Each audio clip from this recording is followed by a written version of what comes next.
जिंदगी में कुछ वक्त के बाद तुम्हें खुशी की जरूरत नहीं होती, तुम्हें जरूरत होती है सुकून की।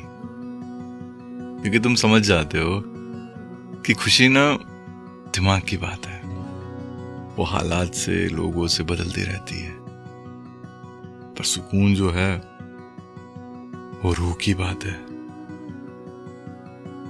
और जब तुम खुशी की तलाश के बदले सुकून की तलाश में निकल पड़ते हो तो वही सच्ची तलाश है।